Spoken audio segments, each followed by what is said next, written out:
출애굽기 34장에 기록된 이 말씀을 통해서 하나님께서 주시는 은혜를 우리가 함께 나누기를 원합니다. 이 출애굽기 34장에는 이스라엘 백성들이 두 번째 십계명을 받게 되는 장면이 기록이 되어 있습니다. 여러분, 이 십계명은 하나님과 이스라엘 백성들이 언약했다는 증거로 하나님께서 직접 써주신 이 증거의 돌판입니다. 그래서 이 십계명을 성경에서는 증거판이라고 말을 합니다. 하나님과 언약을 맺을 때 이스라엘 백성들은 하나님의 백성이 되는 것이요, 하나님은 이스라엘 백성들의 하나님이 되는 것입니다. 그런데 이 하나님과 언약을 맺는 것이 쉽지 않는 것입니다. 여러분, 이 이스라엘 백성들은 애굽에서 건짐을 받았고 또 홍해를 지나왔고 광야에서 만나를 먹었고 이 반석을 쪼개어 물을 마셨음에도 불구하고 이 이스라엘 백성들이 하나님을 인격적인 하나님으로 온전히 믿지 못하고 우상을 섬기듯이 하나님을 대하고 있는 것입니다. 모세가 40일 동안 시내산에 있을 때 이스라엘 백성들은요, 금송아지를 만들어서 이 금송아지가 우리를 구원한 하나님이라고 믿고 있는 것입니다. 그래서 하나님께서 이 첫 번째 십계명 돌판을 깨뜨려 버렸습니다. 그리고 3,000명이나 되는 사람들을 심판하시고 또 철저하게 회개할 때 다시 한번 기회를 주셔서 오늘 본문에 보시면 이 모세가 두 번째 돌판을 깎아 만들어 시내산에 올라오면 다시 십계명을 직접 써주시겠다고 말씀을 합니다. 그리고 다시 언약을 하시겠다고 약속을 하시는 겁니다. 여러분, 출애굽기 34장 1절 말씀에 보시면 여호와께서 모세에게 이르시되 너는 돌판 둘을 처음 것과 같이 다듬어 만들라. 네가 깨뜨린 처음 판에 있던 말을 내가 그 판에 쓰리니 라고 말씀을 합니다. 여러분, 하나님께서는 전능하신 하나님이신데 왜 굳이 이렇게 돌판에다가 이 십계명을 써서 언약을 맺으시려고 하는가? 여러분, 하나님께서 이 언약, 계약이라는 이 법적인 방법을 통해서 또한 이 기록된 언약의 말씀을 통해서 구원을 이루신다는 것을 보여주시는 것입니다. 여러분, 이 10절 말씀에 보시면 다시 언약을 맺겠다고 말씀을 합니다. 여호와께서 이르시되 보라, 내가 언약을 세우나니 곧 내가 아직 온 땅 아무 국민에게도 행하지 아니한 이적을 너희 전체 백성 앞에 행할 것이라. 네가 머무는 나라 백성이 다 여호와의 행하심을 보리니 내가 너를 위하여 행할 일이 두려운 것임이니라 라고 말씀을 합니다. 여러분, 하나님께서 다시 이스라엘 백성들과 언약을 세워 그들을 하나님 백성으로 삼겠다는 것입니다. 하나님께서 왜 자꾸 이 언약을 강조하시냐 하면 이 이스라엘 백성이 들어갈 가나안 땅은 세상에 죄가 가득한 땅이고 하나님을 믿는 것이 아니고 우상을 믿는 땅이기 때문입니다. 이 가나안 땅이 바로 세상을 상징하는 땅입니다. 여러분, 창세기 보시면요, 이 노아의 아들 함이 저주를 받아 하나님을 떠났고 그의 아들 가나안도 저주를 받아 하나님을 떠나 우상을 섬기는 이 죄악의 사람들이 된 것입니다. 이런 죄악의 땅, 이 우상의 땅에 셈의 후손인 아브람을 불러서 내가 이 가나안의 땅을 네게 주겠다고 약속하신 것은 이 하나님 말씀으로 언약한 하나님의 백성들이 결국 세상 속에서 이 하나님 나라를 이루게 될 것을 말씀하고 있는 것입니다. 그러므로 이 하나님의 백성들은 죄와 욕심에 이끌려 살아가는 사람들이 아니라 이 하나님의 말씀대로 사는 사람들이라는 것이 하나님 백성의 표가 되는 것입니다. 그래서 하나님께서는 이 하나님과의 언약, 이 약속을 강조하고 있는 것입니다. 이렇게 하나님과 언약을 하고 하나님의 약속을 지켜 순종하는 사람들이 바로 하나님 백성이요, 하나님의 기업을 얻을 하나님의 나라가 되는 것입니다. 그래서 하나님께서는 나와 언약한 백성은 절대로 세상과 언약을 맺으면 안 된다고 말씀을 하는 것입니다. 그것은 계약 위반이 되는 것이고 이중계약이 되는 것입니다. 그래서 여러분 12절 말씀에 보시면 너는 스스로 삼가 네가 들어갈 땅의 주민과 언약을 세우지 말라. 그것이 너희에게 올무가 될까 하노라 라고 말씀을 합니다. 결국 이 가나안 땅에 들어가서 그 사람들과 언약을 맺는다는 것은 다른 신을 섬긴다는 말이 되는 것입니다. 그래서 하나님께서는 나는 질투하는 하나님이라고 말씀을 하는 것입니다. 여러분 14절 말씀에 보시면 너는 다른 신에게 절하지 말라. 여호와는 질투라 이름하는 질투의 하나님이니라 라고 말씀을 합니다. 여러분, 여기 질투의 하나님이란 말은 여호와 카나라는 말입니다. 내가 너희를 사랑하고 내가 너희와 언약을 하고 결혼했기 때문에 다른 신과 언약하거나 사귀지 말라는 것입니다. 하나님께서는 자기 백성을 구원하시고 약속을 통해 자기 백성을 삼으신 것을 신약에서는요, 혼인잔치로 비유를 합니다. 이 결혼식이 바로 약속하는 식 아닙니까? 예수님께서 신랑이 되시고 성도는 신부가 되는 것입니다.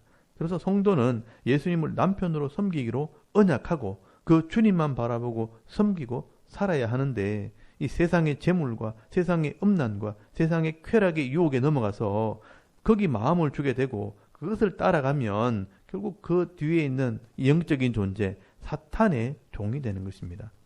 그래서 여러분, 예수님께서 행하신 성찬식이라는 것이 바로 언약식입니다.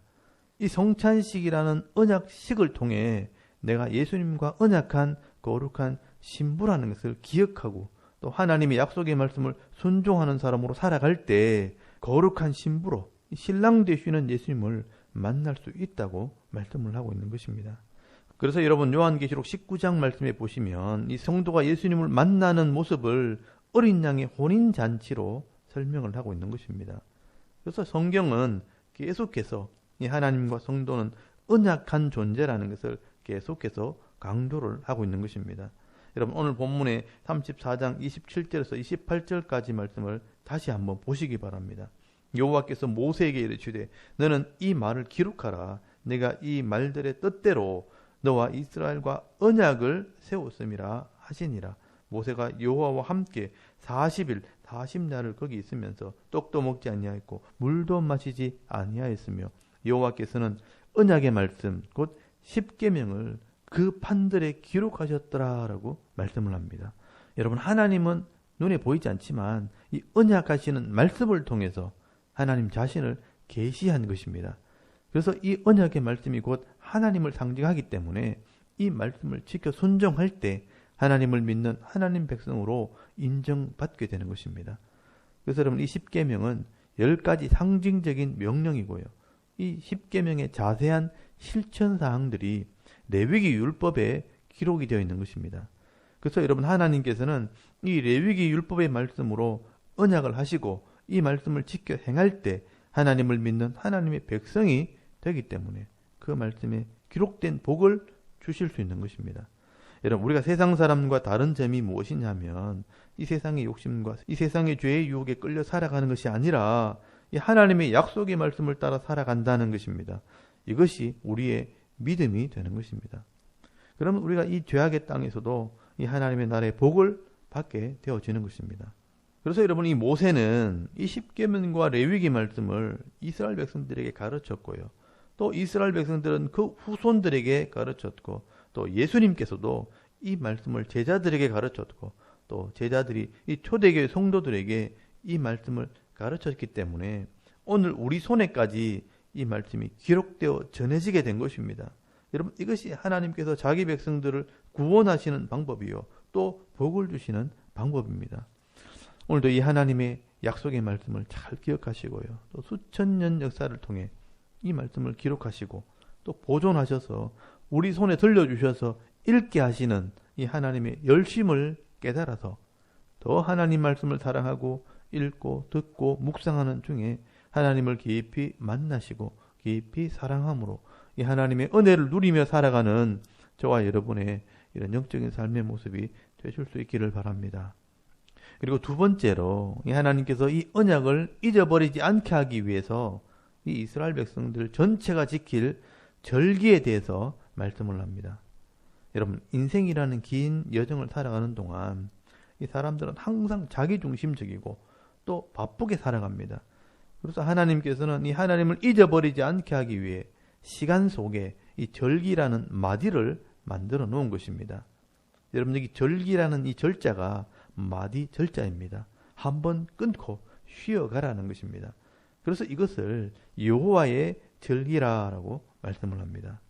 여러분, 이 레위기 율법에 이 절기에 대한 규례가 기록되어 있습니다. 여러분 기억하실지 모르겠지만 레위기 23장에 이 절기의 규례가 기록이 되어 있습니다. 유월절과 맥추절과 초막절, 이렇게 이스라엘의 3대 절기가 나오는데 오늘 본문에 이 십계명을 다시 만드는 사건 속에 이 절기를 기록해 놓은 것은 이 속에 하나님의 메시지가 있는 것입니다. 하나님을 잊어버리지 말라. 절대로 잊어버리지 말라고 하는 이 하나님의 음성이 들어있는 것입니다. 그래서 여러분 18절 말씀에 이 무교절을 설명을 하게 됩니다. 이 무교절은 6월절 1월 14일에 일주일 동안 무교병을 먹는 절기를 무교절이라고 말합니다. 죄를 상징하는 애굽에서 또 이 장자의 죽음에서 구원받은 것을 상징하는 이 구원의 절기가 바로 6월절입니다. 그래서 예수님이 6월절에 어린 양이 되셔서 우리를 구원하셨기 때문에 이 6월절은 예수 그리스도의 구원과 십자가를 상징하는 절기입니다. 그러므로 하나님이 우리를 구원하셨다 하는 것을 기억하라는 것입니다. 그리고 22절 말씀에 77절과 수장절이 나옵니다. 이 77절은 오순절이라고도 하고 맥추절이라고 말하기도 합니다. 여러분 이 6월절에서 50일째 되는 날이 바로 이 77절입니다. 그리고 처음 곡식을 거두는 것에 대한 감사의 절기요. 또 십계명과 율법을 받은 이 말씀을 받은 절기이기도 합니다. 그래서 신약시대에 이 성령이 임할 때도 오순절에 오신 것입니다. 이 오순절은 성령을 통해 말씀을 깨닫게 하시는 그런 은혜를 상징하는 것입니다. 그래서 77절 이 맥추절을 지키면서 하나님께서 우리에게 양식을 주신 것을 감사하고 말씀과 성령을 주신 것을 잊어버리지 말라는 것입니다. 그리고 초막절, 이 수장절은 가을에 열매를 맺게 하신 하나님께 감사하는 절기이기도 하고요. 또 40년의 광야 생활에서 하나님께서 지켜주신 것을 감사하는 절기이기도 합니다. 그래서 이 초막절에는 광야에서 초막을 짓고 이 하나님 말씀을 읽으면서 절기를 지키게 됩니다. 그래서 이 초막절이 될 때마다 한 해 동안 먹을 양식을 주신 하나님께 감사하고 이 광야 같은 세상에서 지켜주시는 그 하나님의 은혜를 잊지 말라는 것입니다. 여러분 이렇게 절기라는 것은 하나님의 구원과 하나님의 도우심과 하나님의 임재를 기억하며 감사하는 절기요. 또 1년이란 시간 속에서 하나님을 기억하게 하는 하나님의 장치입니다. 그래서 여러분 23절 말씀에 보시면 너희의 모든 남자는 매년 3번씩 주 여호와 이스라엘의 하나님 앞에 보일지라라고 말씀을 합니다. 가정을 책임지고 있는 남자들이 하나님 앞에 나와야 합니다. 그래서 24절 말씀에도 보시면 내가 이방 나라들을 네 앞에서 쫓아내고 네 지경을 넓히리니 네가 매년 3번씩 여호와 네 하나님을 뵈려고 올 때에 아무도 네 땅을 탐내지 못하리라 라고 말씀을 합니다.